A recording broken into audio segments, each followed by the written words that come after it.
অসমৰ জনপ্ৰিয় কণ্ঠশিল্পী দীপলিনা ডেকাৰ খবৰটো পালেনে?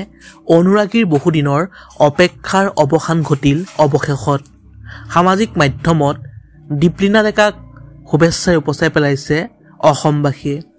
নমস্কাৰ বন্ধু বান্ধৱীসকল, আপোনালোক সকলোকে আন্তৰিক স্বাগতম জনাইছোঁ আমাৰ চেনেলৰ অন্য এটা নতুন ভিডিঅ'লৈ। তেন্তে আহক আজিৰ ভিডিঅ'টো আৰম্ভ কৰোঁ। পোনপ্ৰথমে আমাৰ চেনেলৰ তৰফৰ পৰা অলেখ অযুত শুভকামনা জনালোঁ দীপলিনা ডেকালৈ। ভিডিঅ'ৰ পৰৱৰ্তী অংশলৈ যোৱাৰ আগতে আপোনালোকক এটা বিনম্ৰ অনুৰোধ কৰোঁ যে যিসকল বন্ধু বান্ধৱীয়ে নতুনকৈ আমাৰ চেনেলটো চাই আছে অনুগ্ৰহ কৰি ছাবস্ক্ৰাইব কৰি কাষতে থকা বেল আইকনটো প্ৰেছ কৰি অল কৰি দিবলৈ নাপাহৰিব। জন্মদিনৰ দিনাই দীপলিনা ডেকাই দিলে ভাল খবৰ, আনন্দিত হৈ পৰিছে অনুৰাগী। উপজা দিনৰ পাক মুহূৰ্ততে দীপলিনা ডেকাই অনুৰাগীসকলক দিলে এক সুখবৰ।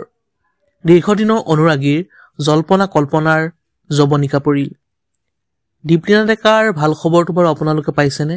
হয়, অসমৰ জনপ্ৰিয় কণ্ঠশিল্পী দীপলিনা ডেকাৰ ভাল খবৰটো হ'ল যে তেওঁৰ এটা নতুন গীত শুভমুক্তি হ'ব আৰু গীতটোৰ নাম হ'ল অবুধ মন।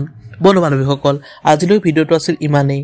অন্য এটা নতুন ভিডিঅ' লগ পোৱাৰ প্ৰতিশ্ৰুতি আজিলৈ বিদায় মাগিছোঁ। ধন্যবাদ। জয় আই অসম।